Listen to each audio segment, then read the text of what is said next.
Tam, kad realiu laiku prisirišti taškų masyvą prie LKS koordinačių sistemos, pradžiai turime nusiskanuoti 3D taškų masyvą ir papildomai dar padaryti vieną stotį, iš kurios matytųsi bent 3 kontūrženkliai.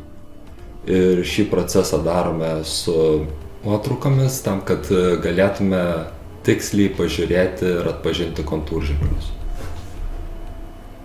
Nuskenavus šią stotį, skenerį paliekame stovėti toje pačioje pozicijoje ir toliau mes galime apsidoroti nuotraukas, kad galėtume matyti Perspective programoje realias spalvas ir taip atpažinti kontūrženklius.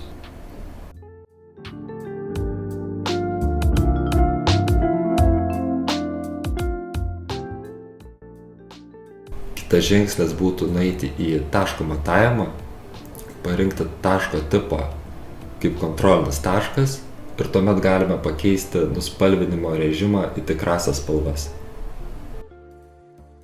Toliau matuojame taškus, tai galime prisartinti prie norimo kontūrženklio.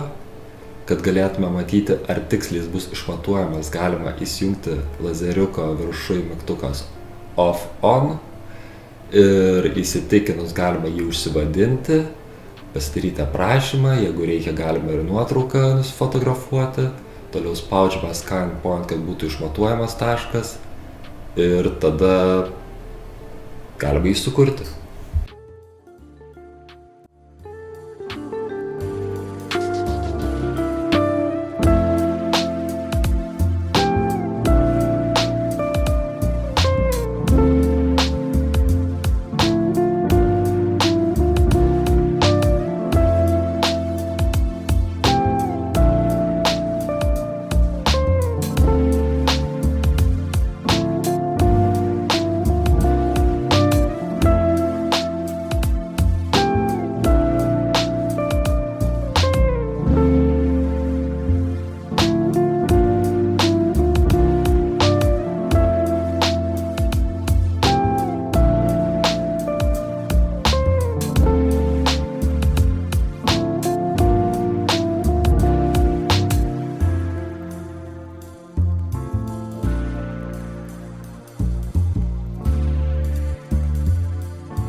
Toliau, išmatavus visus taškus, galime įkelti kontrolinius taškus tekstiniu failu, pakeisti jų tipą, jeigu reikia, ir juos tiesiog įkelti.